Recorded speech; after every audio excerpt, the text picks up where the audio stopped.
good, y'all? Surprise, man. Today, we are just about to talk about the Crown Jewel match that has just been announced. Shout out to my hair real quick, Did a new style, man. Put the twist to the side. Just acknowledge that real quick.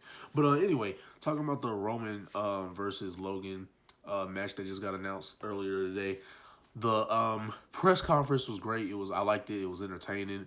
And I just want to talk about how like a lot of people have been complaining about this matchup since they figured it out on SmackDown. But yeah, it's just the fact that I've talked about this pretty much all day. Just different types of times in the day I've talked about it. And I'm like thinking to myself, everyone's like getting upset that, oh, well, Logan is taking opportunities away from the other stars. One, I've been able to tolerate Logan. His brother, shout out to him because he's able to market himself to the point people want him to see him get beat. I mean, there's boxers in the game now that can't get that to happen. So shout out to Jake for that and fighting Anderson Silva. That's pretty cool. But I've grown to like Logan more, over the time. And that being said, to me, I was going to like this anyway because I was one of the people who was actually thinking that, because a lot of people was like, oh, I'm surprised Logan did well at Mania and SummerSlam.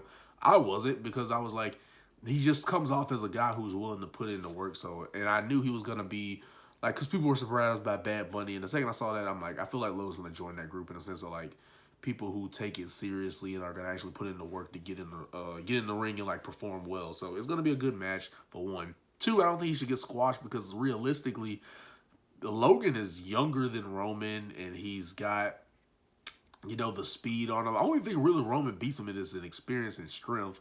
But, Logan's got more agility, so it's like, I don't think, if you look at it from their own attributes, I don't think there's really any reason for this, that this should just be a 5-minute match.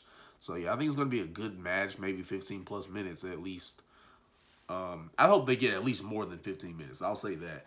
But anyway, people were just complaining about this, like the bigger wrestling reviewers complaining about this. And I'm sitting here like, is anyone else really able to afford this loss? I mean, if you look at the roster, AJ Styles can't afford it. That was the big name. It was like, I think it was AJ and Lashley. AJ can't afford to lose this match. AJ doesn't have any momentum. I actually just realized he's lost, I think he's been in 4 to 5 pay-per-views, and he's lost all of them. Royal Rumble, he lost the Rumble. He lost his match in the Elimination Chamber. He lost against Edge twice, WrestleMania and WrestleMania Backlash. And then he lost against him actually a third time because at Hell in a Cell, they had a trios match. It was AJ, Finn, and Liv versus Judgment Day. Well, Edge's Judgment Day. So, yeah, they lost. So, AJ's lost all his pay-per-view matches. Even though he's been winning on Raw, the wins haven't had any direction. Like, okay, AJ's winning on Raw, but what are these wins doing? Like, they're just winning. He's just winning to win at this point. They're not having any benefit or leading to a storyline, even though AJ is still one of the best wrestlers today and has a few more years in him. It's kind of crazy that they haven't been using him for great storylines because we know he can deliver in the match.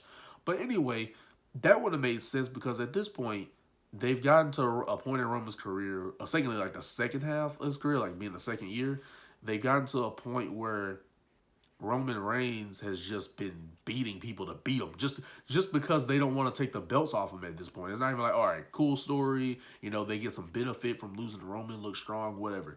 They're not even having that anymore. It's just like, okay, whoever Roman hasn't faced, you're welcome to face him. Even though that wasn't the case with Brock. Somebody should have gave Brock that memo. But, no, I mean, he had a good match with him at SummerSlam. But nonetheless, it's just like, all right, I've heard Seth. Seth doesn't make sense. They're both heels. And Seth has lost 3 times to Cody Rhodes. Do you really want him? Do you really think it's going to help to lose to Roman again? Even though he technically beat him, but it was a disqualification. Whatever. But it doesn't make sense either. KO won't go to Saudi, and his momentum is something that should be built up more and more. Nah, keep it going with Kevin Owens with the dope promos and winning the matches and giving that prize fighter feel. You need that for months. More momentum like that, yeah, at least for the next 6 months, he needs to be on that type of kill streak. I don't think he should be, losing anytime soon. I don't think KO needs to be losing. I mean, from what Vince had done with him, he really needs the longer time we can get that prize fighter KO not losing, the better. Because we need someone that, we need someone other than Roman to feel like a superstar. Other than, like, Roman and maybe Edge. We need someone else on the roster like to feel like, I mean, you can see them, right? You know they can perform, but who feels like a superstar to you? You know, that's not as common right now. Only people who feel like a superstar is Edge and Roman. There are superstars on the roster, of course, but the only ones who feel like it are Edge and Roman. If you want to go based off booking and just character presentation and captivation as a whole. But just that being said, Lashley can't lose because he's been on his momentum with winning the U.S. title. So I don't see how Lashley can. You're just gonna give up Lashley's momentum of retaining his title, which I think they should give storylines so that they actually make it interesting.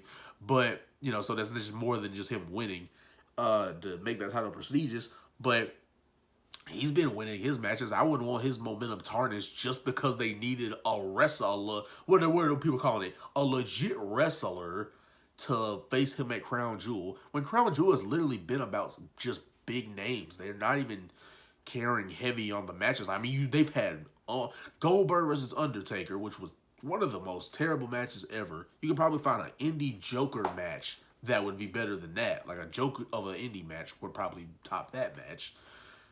They've had Goldberg and Roman this past year at Elimination Chamber because Elimination Chamber was in Saudi, and that was short and bad and sloppy. There was that.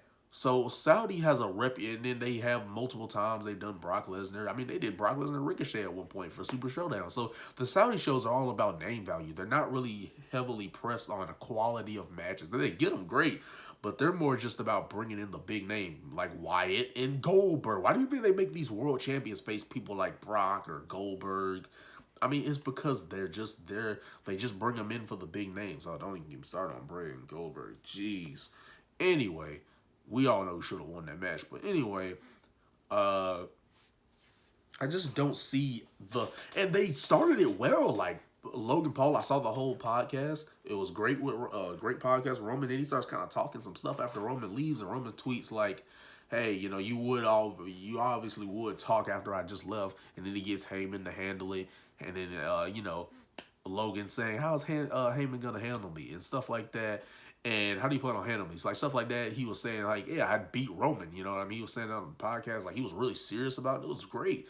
They did that. Then a SmackDown, a little awkward to me. The SmackDown, it was a little awkward. But the press conference was definitely very believable, cool. It was great. It was a lot better. He's talking about how he beat, who I, not beat, but, you know, lasted in the ring with Floyd. He's mentioning statistics and that him and his brother are obsessed with being at the top. So that's why he gets the jump the gun. And Triple H says he's giving him an opportunity because he earned his respect. And he really thinks, hey, you know, if you really believe in yourself, you know, I'm willing to give you the shot. And then Roman saying being a good tribal chief, he does, maybe he doesn't really want to face Logan, but he does what he needs to do, and he's going to pack him up. And he's serious, right? Roman's like, because he's upset that, like, Logan is not really, he knows he's the tribal chief, but, like, he's not treating him like it, though. So Roman's mad at that. He's serious. Logan Paul's playing all the arrogant side of it, like, come on, man, I'm going to be at the top. Like, he's kind of laughing and sitting back, and but then he's serious at times, too. Like, he's getting Roman, like, hey, you can laugh all you want, but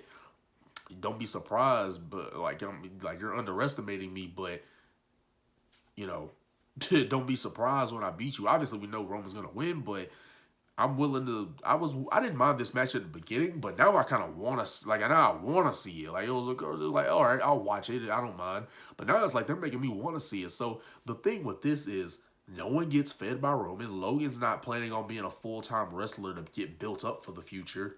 So Logan is the only person really who can afford this loss. If you really want to think about it, he's the only person that can afford this loss.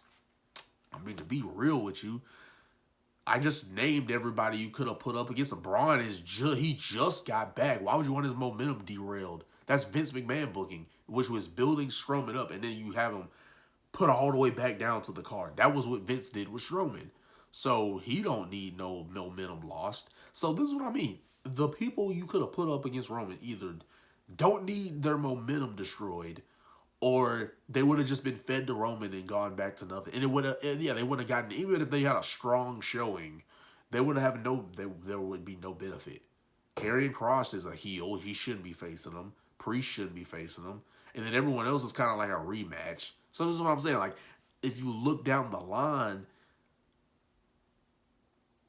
it doesn't, no one makes sense. So is it really the worst you could do is add Logan into it? But I think that's really all I had to say. It's just, and that's how you do a press conference. That was really good, right? Roman pushed him. Like, that was cool. I would have personally pushed him back if I was Logan. You know, me personally, I wouldn't let that slide.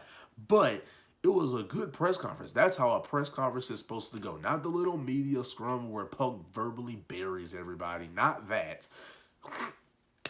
This was just a good, entertaining press conference, man. That's what this was. And, you know, now it makes you want to see the match. And even people who didn't want to see it, now they kind of want to see the match. Or now they're more invested than before. And I'm saying, like, hey, you can get on to them for saying, oh, Logan jumped the gun, skipped to the top. But his thing is, I'm at the top everywhere I go. Like, I go straight to the top in every place I've been in, whether that's boxing, went after Floyd, you know. And now in wrestling, I'm going after the GOAT of this generation, right? The face of the company, Roman Reigns. So, hey, bro. They're at least they're giving some context to it. They're like Vince would have just had Logan and Roman go at it. He wouldn't have even had, or probably wouldn't even probably been Logan, probably been Goldberg. But anyway, he would have just had them go at it. He wouldn't have even tried to build it up or make it interesting. Like with Triple H, they're actually making it interesting. Like they're doing all these different things, like from Impulsive, his podcast, to SmackDown, to now the press conference. I mean, this is good. I can't really hate Logan because he's doing what I would want to do, like do YouTube, get big on there, wrestling. You know, he's doing all the stuff I would do. So that's why I really can't get on to him for it. And I'm pretty sure this, and it's like I said, Saudi's all about the big names. Now, not in wrestling, but in general, Logan Paul is a pretty big name. So they just care about the name value. We're gonna get a good. We just happen to be getting a good match out of this too. And like Logan's a younger guy. He's like, I think he's like 27, 28. So I mean, there's no reason why this match should be short or be a squash. Because you're thinking about it. He's a younger guy. He can wrestle pretty good. I mean, there's no reason why Roman should smash him so quick. Because, bro, like, come on. You rob us of what could have been a good match for the main event. But, well, no, we're going to whine. All the things we can complain about in WWE, we're going to whine about, oh, people like AJ aren't getting an opportunity to do what? AJ doesn't have any momentum. He's lost all his pay-per-views this year. He's been winning matches on Raw, but they have no direction. Is it really worth having AJ get fed to Roman just because you need a actual wrestler to go at it against Roman Reigns for Saudi? Roman needs a Saudi match. So let's just give AJ, that's what you're doing. Throw AJ in there to get fed to him just because he's an actual wrestler. Because you can't make the good match argument because Logan's going to have a good match with him. So you can't make the good match argument. This is what I'm saying. Like, it doesn't derail anyone. Like, honestly, Logan is sacrificing himself in a sense that he's saving all of your stars on the roster from getting fed to Roman Reigns or getting their momentum killed because they're fed to Roman Reigns. I don't know why no one's thinking of it like that. Instead of just, oh, the YouTuber skipped the line. He's taking over opportunities of the other stars. What would the other stars would have done that would have been the same result? Logan is getting fed to Roman Reigns, and he doesn't, and it doesn't matter, right? Because they're not building him as a credible star on the roster. So it's fine that Logan can easily take this loss. He's just there part-time doing the pay-per-views. He's not a full-time wrestler. Boom, he can take the loss. When he's fed to Roman, it don't matter.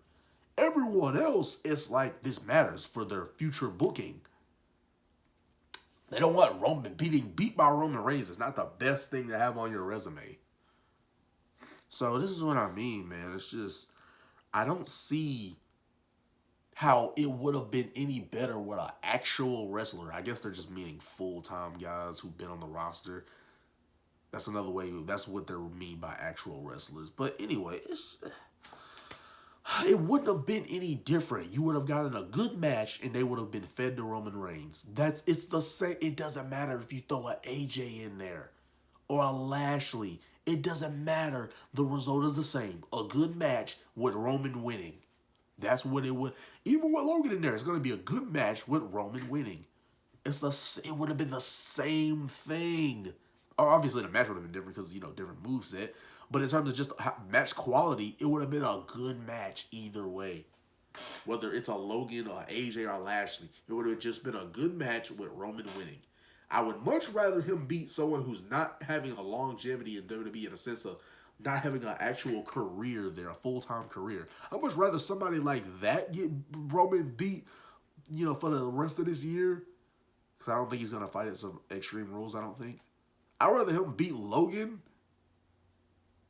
than AJ, because AJ doesn't need to be losing. He needs to be in great, captivating feuds. I mean, some great storytelling, bro. That's what we need. And the fact that people are whining about this makes me go, dang, isn't that make you wonder, like, WWE got more work to do than you thought? Because people are really like, oh, AJ's not getting a title opportunity. Well, if AJ was in a dope storyline, you wouldn't even be thinking about it. You'd just be like, hey, man, AJ's doing so good with this feud. Or he's having so many captivating storylines that you don't even think about him in a title picture. I mean, Undertaker, Roddy Piper, Jake the Snake Roberts. I mean, these people didn't even Mr. Perfect, Big Boss Man. I mean, these guys didn't. They were always involved in great storylines. Undertaker won the world title a few times, but think about it. Undertaker only won the world title 7 times, and this is a guy who had a 30-year career. Think about it. You only won the world title 7 times in a 30-year career. That's almost equivalent. So if you do like 7 championships, right? Let's say it was 28 years. 28 divided by 7. That's almost like Undertaker wins the world title every 4 years. So this goes to show you, like, just a quick math. It just goes to show you, like, you don't need a championship to be relevant. Kevin Owens has been becoming relevant. And he doesn't have a belt or a title, you know. So, that being said, I think I want to wrap it up here. It's just like, man, the people complaining is the reason why we don't get what we want, bro. And Liv Morgan, I don't see how she wins against Ronda. I'm a believer in Liv Morgan, though. I'm not somebody who's been like, take the belt off her like everyone else fickle. Oh, she's too nice and passionate. Oh, gosh. So the believability basically means you have to have a dry personality and you got to be brawlic. That's what a believable women's champ is. You got to be a brawlic woman who's either a MMA background or super athletic. And Liv can go in the ring, so I don't know. But I think maybe, you know, have some Shayna involvement. You know, they trying to do something right there. Because, granted, I think you can also build a story of, well, since Liv has all these weapons at her expense, shouldn't she be able to beat Ronda now? Because she got weapons now. So, but anyway, you know, everyone's got their own thought. But anyway, hope y'all like this video. Like, comment, subscribe. Please subscribe before you leave. Anyway, love you guys. Appreciate you guys. Thank you for running up the views. More videos on the way. The Prodigy. And I'm out. Peace.